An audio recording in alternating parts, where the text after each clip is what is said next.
Today's video is made possible by Squarespace. What's up internet, Kevin here on TLD. Well, it's the end of the month, so that means once again it's time for me to tell you guys my favorite iOS games to have come out. Now this has been a great month for app games for both high quality, high profile releases and some great indie titles on the side. We've got a great mixture of genres including adventure, simulation, stealth, platforming, and puzzle games. So let's go ahead and check out my top favorite iOS games of April 2014.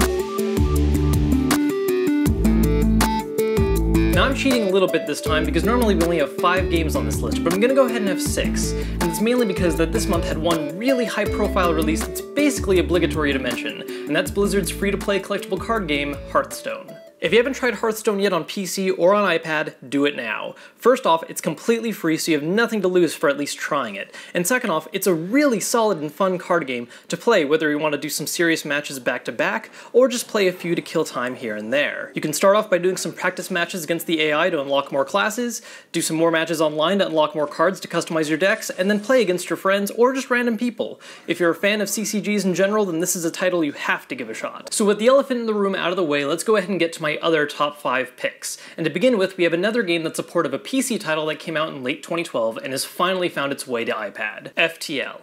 FTL is a light space simulation game in which players command and manage their own spaceship, traveling through the universe dealing with multiple encounters ranging from space battles to merchants to answering distress signals. Each playthrough goes differently, and while you'll die several times your first couple tries, over time you'll get to try out new alien races as crewmates, unlock new ships and weapons, and most importantly just have a hell of a lot of fun. The port from PC was done fantastically. Not only does it run smooth, but it's got some great sci-fi themed adjustments for touch controls, like powering up and down systems by sliding levers. If you haven't played FTL before, grab it now. And if you have played FTL before, you already know how awesome it is, and you might be tempted just to grab this version so you can have a portable way to play it. It's a bit pricier than most app games at $10, but it's worth every penny.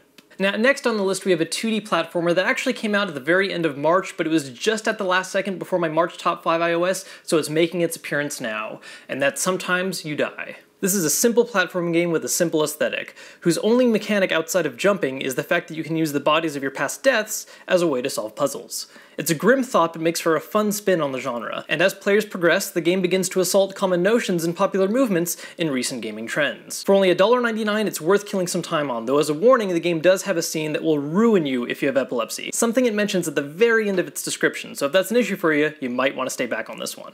Now, third on the list is a game that has a great spin on stealth genre for touch controls, and that's Third Eye Crime. Gameplay takes place from a bird's eye view, with players making their way to an exit location, maybe taking a break along the way to grab some treasure. Players have an awareness of where enemies think they will be thanks to highlighted red lines, giving you the chance to know where they look first, and as a result, where it's best to hide and get around them. It's not too difficult to simply get through all the levels, but completing all of its challenges can take a lot of tries, a lot of practice, and a lot of patience. It's $3 initially to purchase, but the game does charge you to unlock its later acts, bumping the total price up to $5, which is a little annoying, but still worth its total price.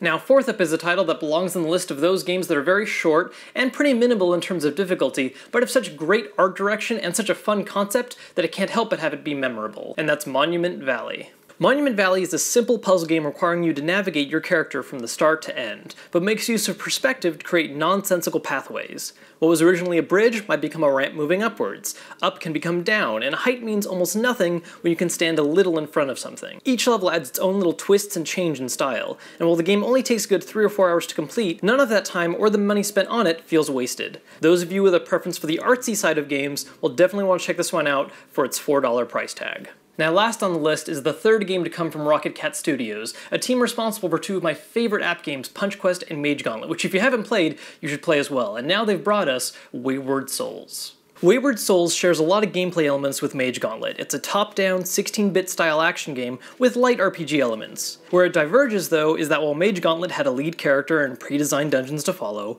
Wayward Souls gives you 6 different characters to play as, with a dungeon whose form changes every time you enter. Each character not only plays differently with their own strengths, weaknesses, and special abilities, but each even have their own distinct and different plot for why they're journeying through this dangerous tower. Even when picking the same character over and over again, each run can feel different thanks to randomly generated floors, sometimes featuring wildly different enemies, and special upgrades that come from a limited random list that can change that character's playstyle for that run. It's incredibly easy to spend hours on end with this game, and at $5 I felt like I easily got my money's worth and more. Well, those are my top 5, kind of actually 6 iOS games to come out out for April 2014. Before I get out of here though, I do want to take a moment to thank Squarespace for helping make today's video possible. Squarespace is one of the fastest and easiest ways to build your own website thanks to drag and drop functionality. And sites are automatically optimized to look great no matter what device you're using to view them, whether it's a desktop, tablet, or smartphone. They've got a great support staff working out of New York available 24/7, and pricing starts out as low as $8 a month with a free domain if you sign up for the year. If you want to try it out, Squarespace was awesome enough to give our fans the chance to not only get a 7-day free trial, but also a 10% discount on your order if you like it and you want to keep using it. All you gotta do is use the promo code TLD at checkout. That'll let them know that we sent you, net you those benefits, and help show our channel some support. Now, as always guys, thanks for watching the video. Please make sure to let us know in the comments what your favorite app games were for the month, especially if it's one that we missed. Now, if you enjoyed this vid, please make sure to let us know by hitting that thumbs up, and if you're not a subscriber yet, then you should be, because we've got more content on the way. And if you want to know what games I'm playing and what I think of them so far, you can also follow me on my personal Twitter, @KevinKenson. Until next time, I'm Kevin for TLD, and we'll see you later.